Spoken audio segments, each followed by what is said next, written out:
Awa est l'eau minérale d'une pureté exceptionnelle offerte aux habitants de la Côte d'Ivoire depuis 1980. J'ai rencontré le Seigneur comme Paul a rencontré le Seigneur. J'étais sur un cheval, j'étais pas sur un anon. J'étais sur un cheval. J'étais sur le cheval de la violence, le cheval du brigandage. Et le Seigneur m'a plié à ses ordres.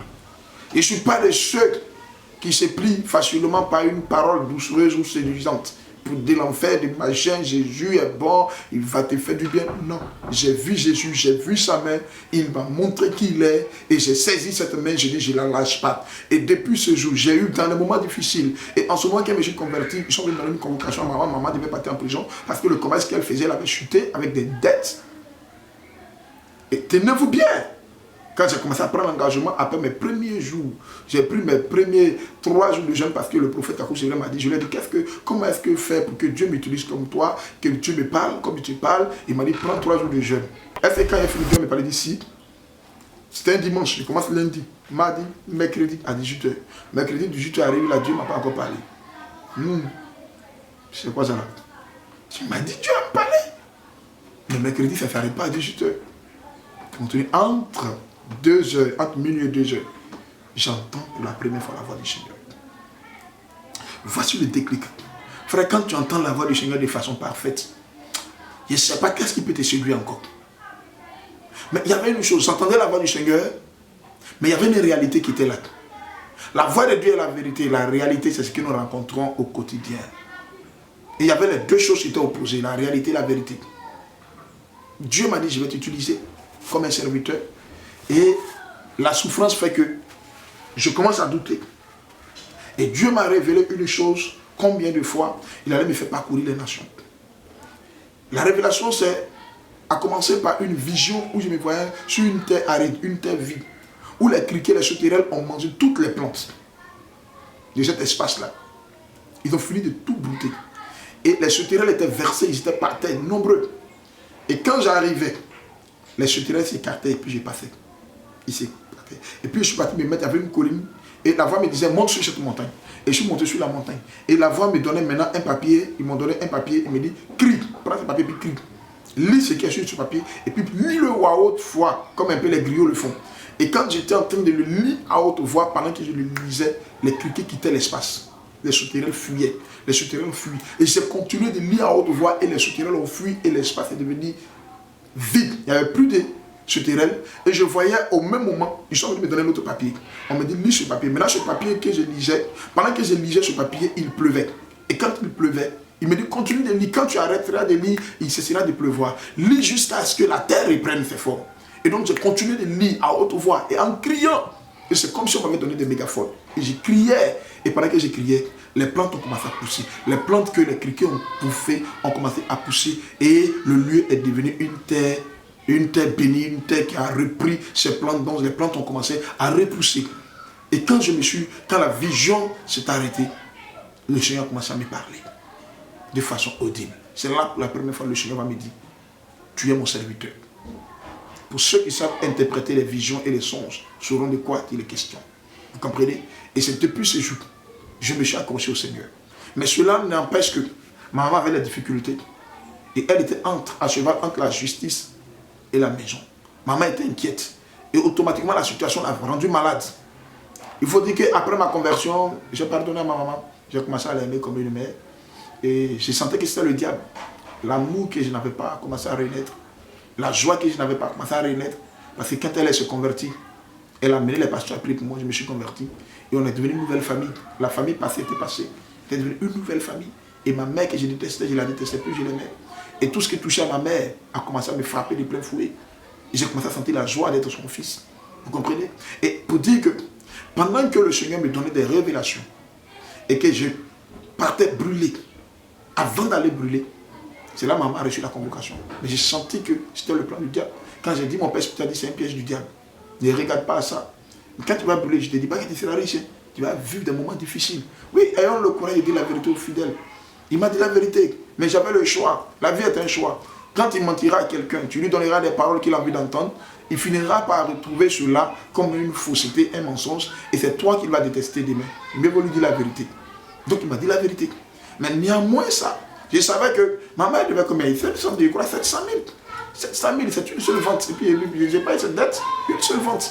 Une seule nuit, il paye 700 000, c'est rien. Mais Jésus était là. Jésus dit, tu ne vas pas vendre. Ce que tu vas vendre désormais, c'est ta vie que tu vas me vendre. Et quand on me vend sa vie, c'est moi qui dicte comme tu conduis ta vie et pas comme tu veux.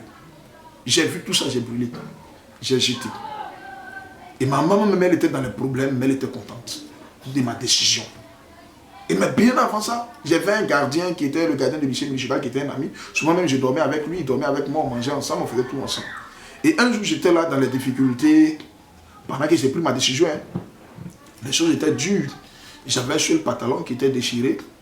Et il vient me dire, à ce moment j'étais dans des sérieux problèmes d'argent. Je ne pouvais pas manger dans la journée. Ça, c'est la voix du Seigneur. Ce n'est pas facile. Et il vient me montrer, il y a un monsieur qui portait une très grande montre en or. Et le monsieur était ivre.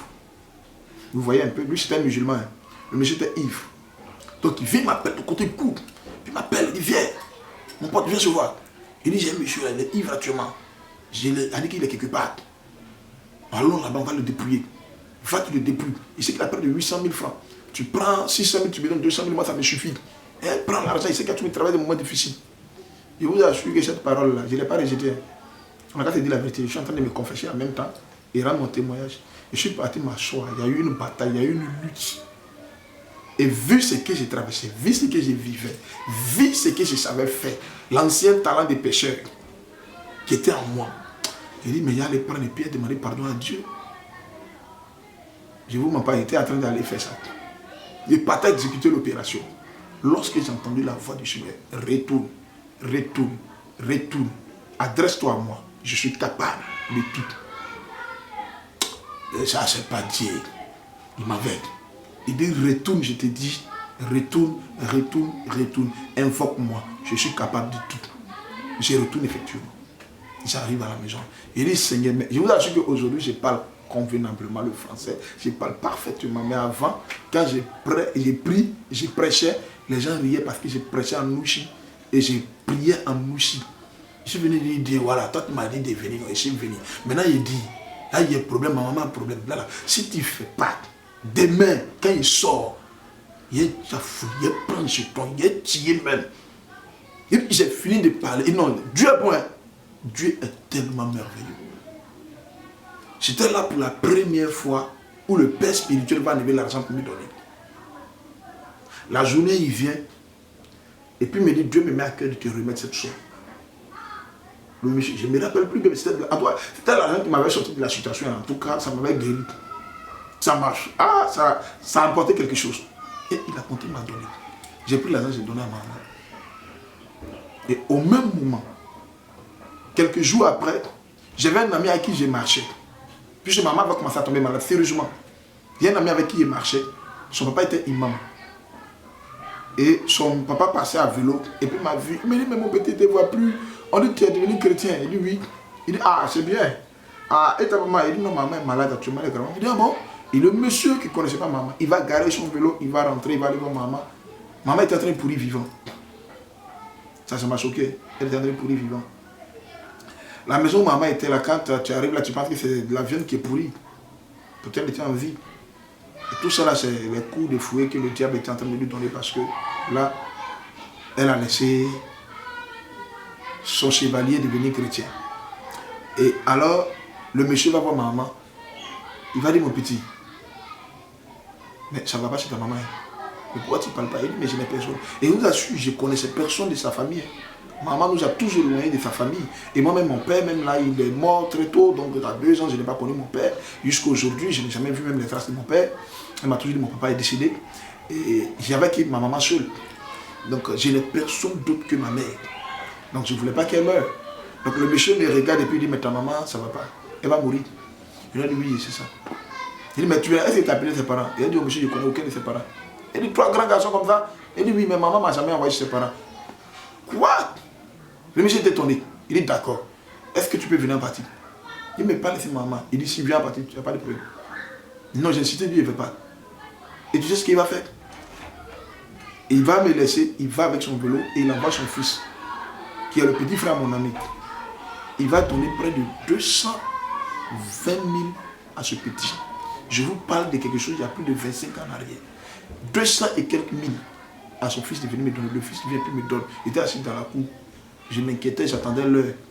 Et puis l'enfant me donne l'argent. Ils ne m'ont pas dit de tout donner. Je compte là, ça finit par dire, hé, Dieu m'a dit de l'invoquer là. Je l'ai invoqué là. C'est les païens même qui prennent et m'envoient. Musulmans, imams. À cause de moi, je n'ai rien contre les musulmans. On ne sait jamais qui Dieu actionne.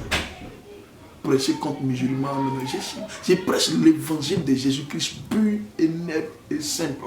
Le reste là, le Seigneur s'en charge. Le monsieur a compté 220 000 à sa fille, son fils. J'ai pris maman, je l'ai envoyé à l'hôpital. Maman a été traitée convenablement. Le monsieur est venu nous trouver à l'hôpital là-bas. Il a payé les ordonnances de surcroît. Il est arrivé à un moment, il pensait que le monsieur était fan de maman. Tellement qu'il a dépensé sur maman. Mais il n'y avait que l'amour de Dieu qui l'a actionné. Donc je respecte les musulmans sur le partage, sur l'amour de Dieu. Et il a pris sur les mamans comme ça. Maman s'est rétablie, elle a repris le chemin de ses activités et elle s'est débrouillée un peu, avec le peu d'argent que le monsieur nous a donné. Elle a commencé maintenant à vendre la banane et du manioc qui a payé dans les campagnes, elle venait vendre un peu. Elle a payé ses dettes. Jusqu'à le reste, la dame l'a dit, c'était plus la peine. La dame qui a porté plainte a abandonné les dettes. Et maman et moi on s'est retrouvés là. Mais c'était une vie à zéro parce que la pauvreté était vraiment là. On ne mangeait pas. Vous savez bien que la papa non peut remplacer, peut faire office d'aubergine. C'est là que j'ai goûté à ça pour la première fois. La sauce de papaye. C'est très intéressant. Et on partait payer les magnes, les têtes de magnes. On vendait 4, 5 à 50 francs. C'est ce qu'on payait. L'homme qui mangeait ce qu'il voulait. Parce que c'est là que j'ai compris une chose.